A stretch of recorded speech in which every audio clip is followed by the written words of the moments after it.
Halo Podiers, dimanapun kalian berada, selamat datang di Podcast Podium, pojok diskusi umum. Menambah wawasan dengan membuka bahasan. Bersama saya, Sami Rahayu Aldo. Selama 30 menit ke depan, kita bakalan ngobrol-ngobrol, dan pastinya saya nggak akan sendirian. Saya sudah ditemenin oleh partner ngobrol yang pastinya asik banget, keren banget, paham banget dengan apa yang bakalan kita obrolin kali ini. Dan pastinya mahasiswa Universitas Gunadarma udah nggak asing lagi nih dengan beliau, terutama mahasiswa Fakultas Ekonomi. Siapa lagi kalau bukan Kak Rehan Falah. Mari kita sapa dulu Kak Rehannya. Halo Kak Rehan. Halo, Dok. Bagaimana kabarnya Kak hari ini, Kak? Alhamdulillah, baik. Baik. Mungkin Kak Rehan bisa memperkenalkan sedikit nih Kak, dan mungkin bisa Waduh. menyapa teman-teman Podiers nih Kak, dimanapun berada gitu kan Kak. Dan Oke. bisa apa ya, sepatah dua kata tentang kesibukannya nih Kak, lagi sibuk apa aja gitu Kak. Mungkin kan banyak teman-teman yang belum tahu juga nih, teman-teman Podiers yang belum tahu gitu tentang Kakak. Boleh nih Kak, silakan. Oke. Mungkin singkat aja ya, nggak Iya usah Kak. panjang lebar. Iya Kak. Perkenalkan, di sini nama saya Rehan Falah. Ya, teman-teman juga, apa tadi, Podiers ya? Podiers Panggilannya Kak. Iya Pak dia. Podiers. Podiers panggilannya Kak. Mungkin teman-teman Podiers, di sini nama saya Rehan Falah. Saya di sini selaku Ketua Badan Eksekutif Mahasiswa Fakultas Ekonomi, periode 2021-2022. Oke, kayaknya cukup sampai situ ya. Paling terkait kesibukannya, mungkin kesibukan saya tidak jauh dan tak lain bukan ya kuliah, terus juga di samping itu juga ya menjalankan organisasi. Seperti itu mungkin. Waduh, kayaknya sibuk banget nih di organisasinya sama di kuliahnya nih Kak. Kebetulan banget Kak Rehan ini kan sebagai mahasiswa Fakultas Ekonomi. Sangat pas dengan apa yang bakal kita obrolin nih Kak hari ini nih Kak. Kita hari ini bakalan ngebahas tentang kilas balik ekonomi 98. Apakah kisah lama ini akan terulang kembali nih Kak? Waduh, Iya, CLBK nih iya, berarti. iya kayak kita bakalan CLBK dengan kilas ekonomi 98. Tapi mungkin di bulan Mei ini kan banyak banget nih kayak ada banyak mungkin beritanya tentang Hari Buruh, Hari Pendidikan, dan ekonomi 98 ini sangatlah digaung-gaungkan di bulan Mei ini gitu. Dan pastinya mungkin teman-teman Podiers ada yang udah tahu, ada yang belum tahu nih tentang ekonomi 98 nih Kak. Saya bakalan cerita sedikit gitu apa yang terjadi di ekonomi 98 gitu Kak. Kalau dilihat di ekonomi 98 itu terjadilah sebuah krisis moneter gitu Kak, yang diakibatkan oleh adanya konflik politik, ekonomi, dan keuangan gitu Kak. Salah satu penyebabnya saat itu adanya kebijakan kenaikan Kak, kenaikan harga bahan bakar minyak dan listrik gitu, yang berakibat adanya kenaikan juga nih pada transportasi umum gitu Kak. Dan pada saat itu terjadi juga nih Kak, kenaikan harga beras yang cukup tinggi gitu, yang membuat masyarakat juga cukup kaget gitu Kak. Dan harganya cukup tinggi, lalu juga cukup langka gitu Kak. Dan kalau kita berkaca nih Kak dengan kondisi saat ini nih, kan banyak banget nih kayak kebijakan-kebijakan yang mungkin dalam beberapa bulan terakhir ini pemerintah nih sedang ada perubahan, yaitu ada kenaikan BBM, LPG, PPN, dan sebagainya.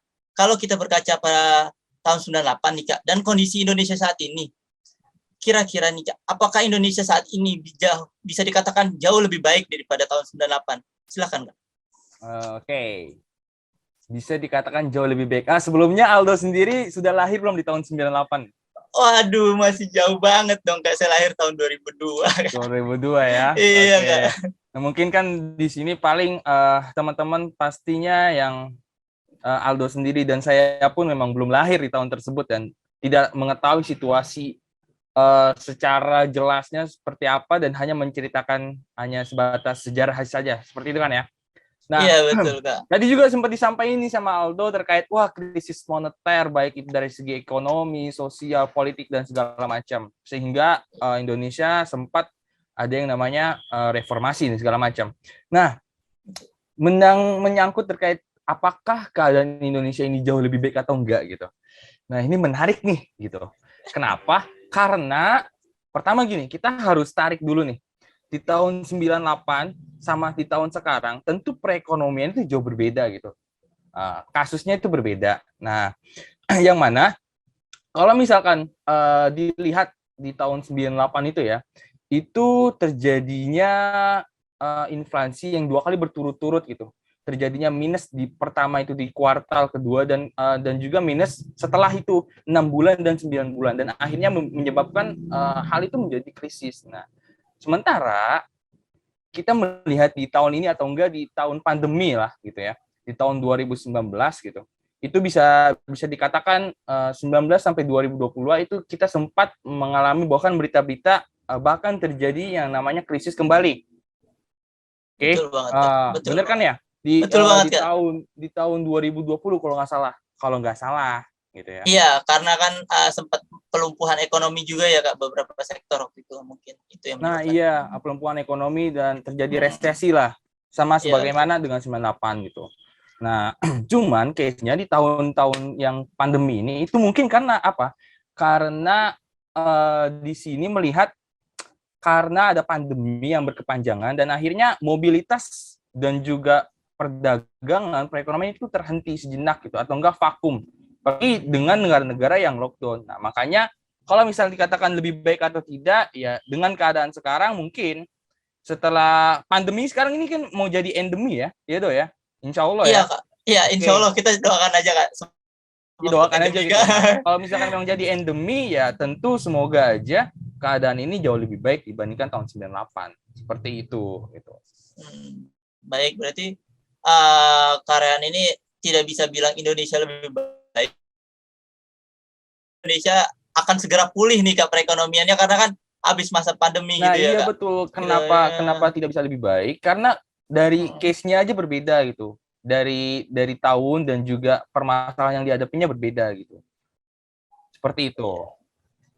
Baik, Kak. Mungkin setelah tadi kita melihat berkaca balik dengan 98 dan kenaikan-kenaikan yang ada.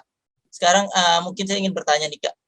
Kan beberapa faktor juga melatar belakangi adanya inflasi, itu kenaikan-kenaikan harga ya, Kak, di beberapa wilayah. Dan saat ini nih terjadi nih, dan waktu tadi Kak bilang kan kalau pada tahun 98 itu sampai terjadi inflasi 2 kali, Kak. Gitu. Sampai terjadi resesi 2 kali lah bisa Iya. dikatakan gitu. Nah, iya benar banget. Sekarang ini kan adanya kenaikan-kenaikan lagi nih, Kak. Kalau berkepanjangan kira-kira nih, Kak, apakah akan menyebabkan inflasi kembali nih, Kak, di negara kita ini, Kak? Silahkan, Kak. Oke.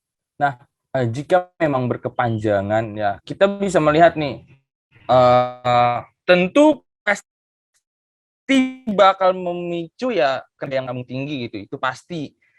Kalau kita berkaca ini dari berita-berita dan memang kalau misalkan pandemi ini berkepanjangan gitu, nanti itu akan bakal sangat sekali memicu. Apalagi kita kan dari 2019 ke 2022 ya. Dan konfliknya juga memang sekarang ini ada internal ada eksternal ya. Teman-teman mungkin bisa mengetahui dengan eksternal bagaimana dengan konflik yang terjadi di luar antara Rusia dan Ukraina. Sebenarnya itu sangat berpengaruh karena komoditas itu bakal lebih tinggi. Jadinya otomatis harga-harga pokok ya mau tidak mau ya naik seperti itu. Berarti karena Kurang lebih. adanya satu faktor eksternal itu ya, Kak, peperangan Rusia dan Ukraina ini menyebabkan beberapa faktor kenaikan juga mengalami kenaikan gitu ya, Kak, di beberapa sektor baik pangan gitu ya, Kak. Nah, iya. Jadi gini loh.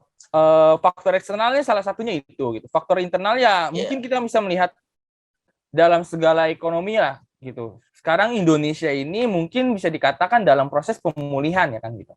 Otomatis yang namanya pemulihan ini masyarakat membutuhkan harga barang pokok yang banyak, sementara perusahaan-perusahaan atau yang memproduksinya itu dalam istilah kata yang tadinya vakum terus dipaksa lagi untuk membuatnya, otomatis kan menjadi gagap ya dalam tadi kata gitu. Akhirnya permintaannya banyak sementara produknya dikit, makanya harga tersebut bisa dikatakan jauh lebih tinggi.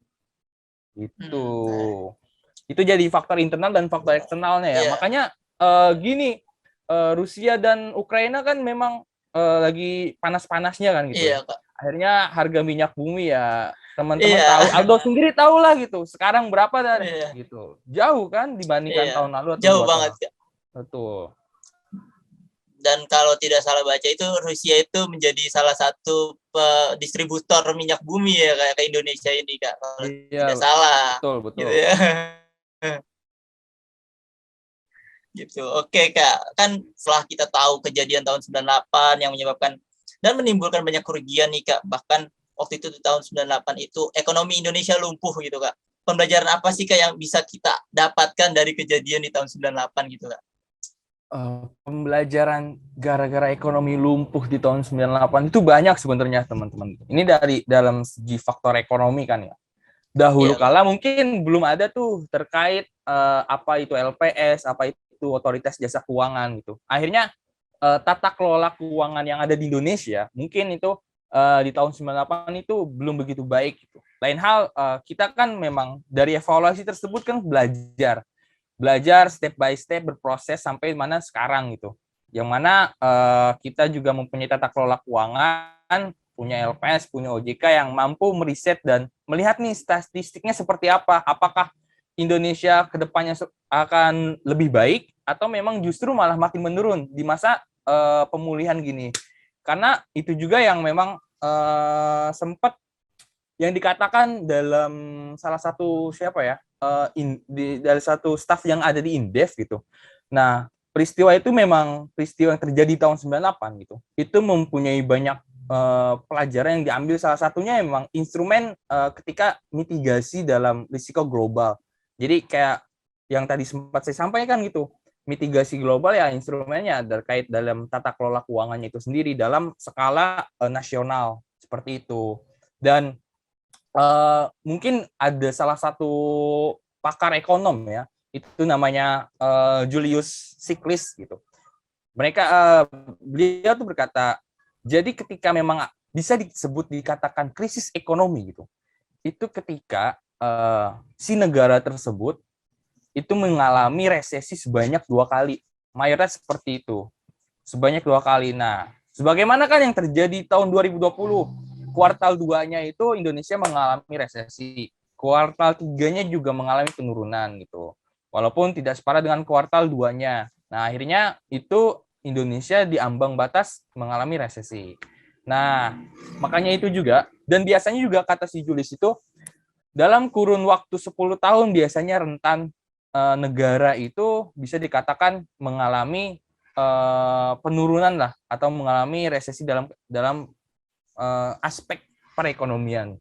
Jadi kayak misalkan di tahun 98 nih, oke kita mengalami krisis moneter kan gitu. Terus dilanjut di tahun 2008 juga sempat kita mengalami krisis dalam segi ekonomi, dan di tahun 2000 mungkin tahun 2019 ya 2018 2019 ya karena memang pandemi akhirnya itu salah satu jadi faktor terbesar kita itu struggle banget tuh para mungkin ya para ekonom, para perusahaan yang punya berbagai macam produk-produk ya, dia bingung gitu. Sampai sempat ada yang tutup gerai kan. Iya, Aldo bisa melihat betul. sendiri gitu, berapa banyak UMKM yang tutup gerai, berapa banyak korporat yang di PHK karyawannya kan. Itu jadi salah satu dampak gitu. Itu banyak banget pelajaran, apalagi di masa pandemi ini. Jadi intinya pelajaran yang diambil ya Indonesia udah belajar terkait bagaimana nge-reach atau nge-maintain dalam segi tata kelola keuangan itu sendiri, seperti itu. Baik. Baik Kak Rehan, kalau yang bisa saya simpulkan tadi ya, Indonesia ini bisa didapatkan pembelajaran yang kita dapatkan itu adalah dari kejadian 98 itu kita bisa melakukan mitigasi atau perencanaan keuangan gitu untuk tata kelola keuangan Indonesia ini jatuhnya lebih baik ke depannya gitu ya Kak ya. Nah iya betul banget, sepakat sampai di situ. Iya Kak. Dan mungkin nih Kak, kalau kita melihat ekonomi yang ada di Indonesia ini kan sedang saat ini mungkin ada kenaikan juga ya Kak. Kita kan tidak ingin ya Kak namanya kejadian 98, masa kelam, masa yang tidak kita inginkan lah terjadi baik di masa sekarang ataupun di masa mendatang. Kira-kira nih Kak, kebijakan seperti apa sih yang bisa diambil pemerintah guna menjawab kegelisahan dan menyelesaikan permasalahan di masyarakat Kak? Boleh Kak? Waduh, serem juga. Serem ya. Serem juga dong itu. Nah, kalau Siapa tahu kan nanti kakak jadi presiden gitu kan. waduh, amin, amin. Amin, iya Iya, kan, iya, siapa iya. tahu kan. Makanya Kebijakannya bisa terwujud gitu. eh saya di sini bukan Pak Presiden gitu. Di sini juga saya bukan mungkin ahli ekonom ya, belum dikatakan seperti itu. Belum ya. Terus juga bukan menteri-menteri lah gitu. Makanya kalau berkaitan dengan kebijakan kayaknya berat juga saya berbicara seperti itu gitu. Nah, mungkin di sini terkait ini paling kayak saran kayak saran Saran. misalkan mungkin lebih kebijakan karena kan saya tidak bisa membuat Iya, kebijakan gitu. bener. Oh. Bener gak bener? Mungkin Ya. lebih ke saran ya. Nah, kalau misalkan saran dalam aspek sebagai mahasiswa ya, yang memang kita kaum muda gitu, milenial, yang dikatakan milenial, biasanya gitu kan ya. Iya Kak, benar. Paling gini sih, mungkin kalau terkait kebijakan ya ada beberapa kebijakan dari Menteri Keuangan gitu yang memang mempunyai stimulus untuk menghadapi pandemi. Mungkin Iya, ada betul. beberapa gitu. Cuman kan kita tidak tahu Bener. seperti apa kebijakannya. Betul Nah, banget. kalau memang sarannya buat kedepannya tadi terkait kebijakan agar apa ya? Agar tahun 98 tidak Agar terulang. iya, agar menjawab kegelisahan dan menyelesaikan permasalahan gitu Kak.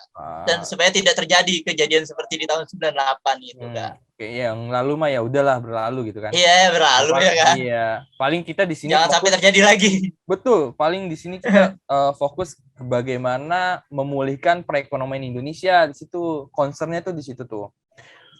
Jadinya sebenarnya gampang, sebenarnya simple sih.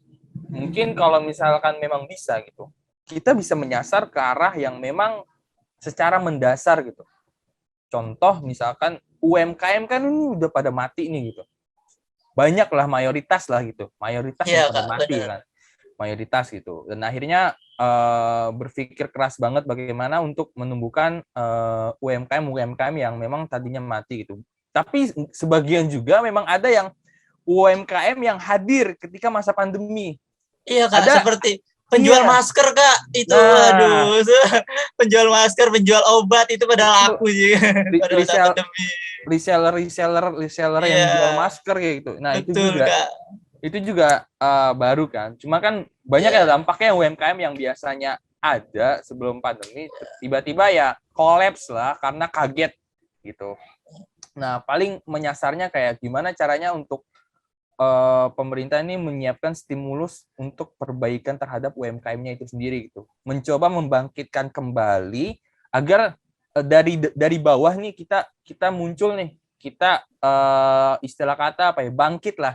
Dan kebetulan juga kan bertepatan dengan kemarin ya Hari Kebangkitan Nasional kan gitu. Oh iya Kak, bener banget. Beberapa hari baru kemarin. Iya, beberapa hari yang lalu Iya. lah gitu. Beberapa hari yang lalu ya. Mungkin doanya saya gitu ya. Semoga aja Iya stimulus Kak. dan Semoga kebijakan terwujud. iya, stimulus dan kebijakan yang terkait UMKM kita bisa melihat menyasar dengan masyarakat kalangan bawah sampai menengah sampai ke atas itu bisa terwujud gitu dengan menyiapkan kebijakan-kebijakan yang memang baik untuk menciptakan ya apa ya pemulihan terhadap ekonomi itu sendiri.